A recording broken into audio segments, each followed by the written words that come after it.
નમસ્કાર, આપ જોઈ રહ્યા છો સ્પાર્ક ટુડે ન્યૂઝ. ડાકોર ખાતે 19મી સપ્ટેમ્બરે શનિદેવ મંદિરની મૂર્તિ ખંડિત કરવામાં આવી હતી, જેને લઈને ખેડા જિલ્લા પોલીસે 15 જ દિવસમાં આરોપીઓને ઝડપી પાડ્યા છે. શનિદેવના મંદિરની મૂર્તિ થોડાક દિવસો પહેલા ખંડિત થઈ હતી. દાનપેટી તોડી રોકડ રૂપિયા સહિતની ઘણી બધી વસ્તુઓ ગાયબ થઈ ગઈ હતી. શનિ મંદિરનું તાળું તોડીને આ પ્રવૃત્તિ આચરવામાં આવી હતી, જેને લઈને ખેડા એસપી, એસઓજીની ટીમ અને એલસીબીની ટીમનો કાફલો ઘટનાસ્થળે પહોંચ્યો હતો અને તેમના દ્વારા તપાસ શરૂ કરવામાં આવી. એફએસએલ અને ડોગ સ્ક્વોડની મદદ પણ લેવામાં આવી હતી.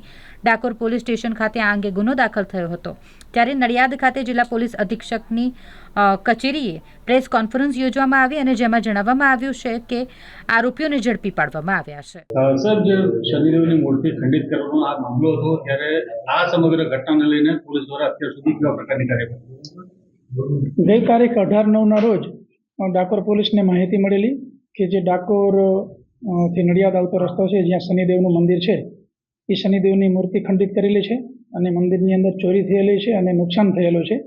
તો આ બાબતની તાત્કાલિક પોલીસ ત્યાં પહોંચી અને ઉપરી અધિકારીને જાણ કરતાં તમામ અધિકારીઓ ત્યાં પહોંચેલા અને અમારી એલસીબી, એસઓજી, પેરોલ ફરલો સ્ક્વોડની team, local police team, DySP અને અમે બધાએ જ આજુબાજુમાં સર્ચ કરી અને આ ઘટના ગંભીર જણાતા તાત્કાલિક ગુનો દાખલ કરી એના ટ્રસ્ટી, એના પૂજારી, આજુબાજુના લોકો તમામની વિગતે પૂછપરછ કરી અને સઘન તપાસ હાથ ધરેલી.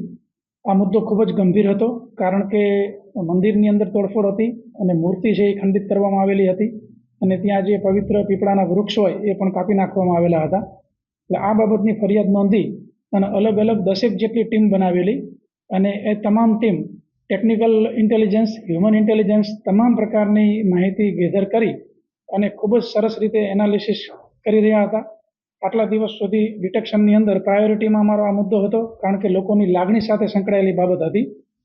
વિગતે ધ્યાનમાં આવતા એક વ્યક્તિ અમને સીસીટીવી ફૂટેજની અંદર પણ એનો ચહેરો જે તે વખતે નહોતો દેખાતો, પરંતુ એની બોડી લેંગ્વેજ અને અન્ય પૂછપરછ અને અન્ય લોકોના નિવેદનો ધ્યાને લઈ બસ સ્ટેશન, રેલવે સ્ટેશન, ધાર્મિક જગ્યાની આજુબાજુ જે જગ્યાએ ભિક્ષુક લોકો રહેતા હોય એ પ્રકારની તમામ જગ્યાએ તપાસ કરવામાં આવેલી અને આ તપાસ દરમિયાન હ્યુમન ઇન્ટેલિજન્સથી એવું જાણવા મળેલું કે આ વ્યક્તિ દાહોદ બાજુના છે. એમાં પણ ચોક્કસ માહિતી નહોતી.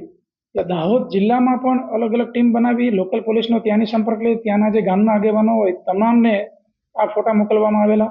દાહોદ, પંચમહાલ, મહીસાગર અને ખેડા, આ 4 જિલ્લાની અંદર આવા લોકોને પુષ્કળ તપાસવામાં આવેલા. 24/7 અમારી તમામ ટીમો કામગીરી કરેલી અને ગઈકાલે રાત્રે દાહોદથી આ વ્યક્તિ જે છે બીજલભાઈ બારિયા, એમને પકડવામાં આવેલા અને એમની પૂછપરછ કરી ત્યારે એમને પોતે કબૂલાત કરી કે આ જે ઘટના બની આ જગ્યાએ એ થોડાક દિવસ પહેલાં અહીંયા રહેતા હતા અને ખૂબ જ લાંબો સમયથી ત્યાં રહેતા હતા.